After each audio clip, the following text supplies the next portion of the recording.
ইচ্ছা শক্তি মানুষের সবথেকে বড় শক্তি ইচ্ছা শক্তি। ইচ্ছা শক্তি মানসিক জোর বা মানসিক দৃঢ়তা তৈরি করে। ভয়ানক দুঃসময়ে এই ইচ্ছা শক্তি আনা খুব কঠিন হয়ে দাঁড়ায়। তখন মনে হয় অন্যের সাহায্য ছাড়া চলবে না, কিন্তু খুব কঠিন সময়ে যেভাবে হোক যদি এই ইচ্ছা শক্তিকে আনা যায় তাহলে মানুষ অনেক কঠিন সমস্যার সঙ্গে লড়াই করতে পারবে।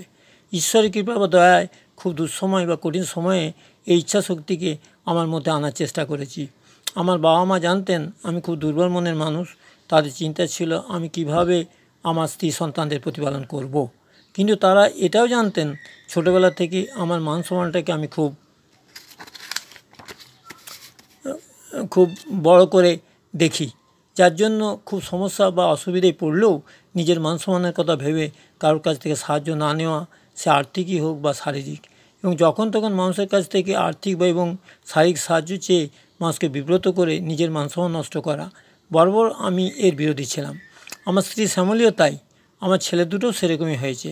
আমার মনে পড়ে শ্যামলী যখন ভয়ানক অসুস্থ এবং তার মৃত্যু ও মৃত্যুর পরে কারো সাহায্য না নিয়ে আমার দুই ছেলের ভয়ানক লড়াইয়ের কথা।